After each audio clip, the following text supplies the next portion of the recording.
This is Bob Sansevere here with Marcus Fuller and Pioneer Press Deputy Sports Editor John Pluym. Marcus, give me your impressions. I mean, that second game, the one where Jerry Kill suffered the seizure, it's one you really have to throw out of the mix because of how it ended. I mean, what we don't know is, unless he's addressed it, when he first started feeling any symptoms would just come on suddenly. I mean, he could have been coaching impaired for the last several minutes of the game or more than that. But what's your overview of how he's done so far? How he's done physically with his health since coming back from the. I think it was clear when he was on the field pregame against Miami of Ohio that he was taking care of himself. He was carrying a water ball around, and he's just kind of taking it easy. And usually he's ripping guys, and I know in the post-game press conference he talked about ripping the punter before the game, but he was taking it easy with those guys. You saw on the sidelines if there's a bad play, if there's a missed block or a penalty, usually he'd get lit up, but he was staying pretty even-keeled. He was ripping the refs quite a bit, running the sidelines, but for the most part, he was just trying to take it easy in that game. Now, what about what kind of coach is he based on these three games? Is he going to be able to handle it in the Big Ten season? Well, we have no clue what the Big Ten season is going to hold for these guys because right now they showed that they could beat Miami of Ohio team, who I think some people might have thought was better than they are, and I think North Dakota State, you beat a North Dakota State team that's still a division lower than what you're capable of playing. So I think once the Big Ten season starts, they have 2 games on the road, Michigan, and they got one at Purdue. That Michigan game is going to tell a whole lot about this team and what they're made of. And it starts with the quarterback, MarQueis Gray. When he's confident and when he can't be stopped running the ball, it kind of just carries over to the entire team.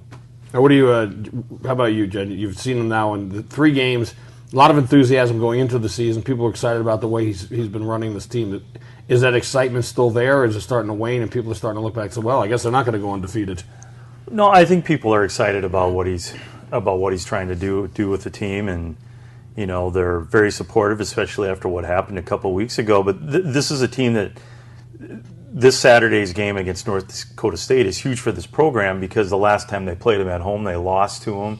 They need to prove that they can beat teams like this, and then they have to go into Michigan and be competitive.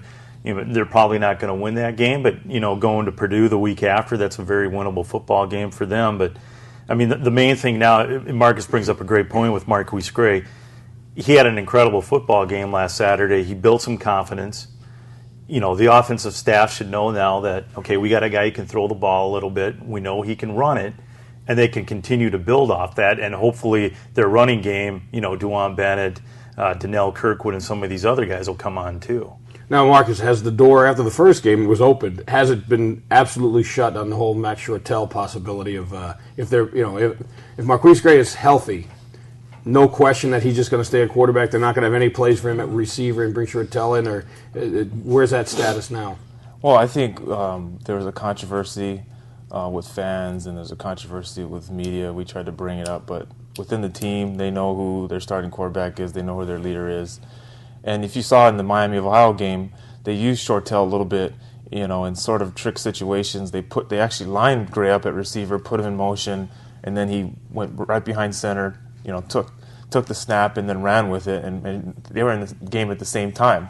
You're going to see a lot of that, and you are going to see Shortell more, I think, in the next game, maybe in the next couple games once the Big Ten season starts, because if Gray is running the ball 20 times a game, he's going to need a break. He was pretty fortunate not to cramp up and miss some time against Miami of Ohio. Well, John, what do you 1 win now? The 2 down. What do you see them finishing? 3-8, 4-7, 4-8, somewhere in there. They'll win 3 or 4 games.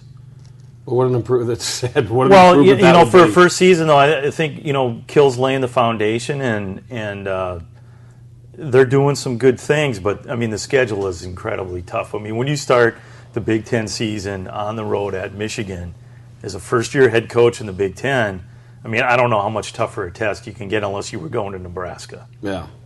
Well, I'm sure we'll be talking more about your Gophers in the days, weeks, months, years, millenniums ahead.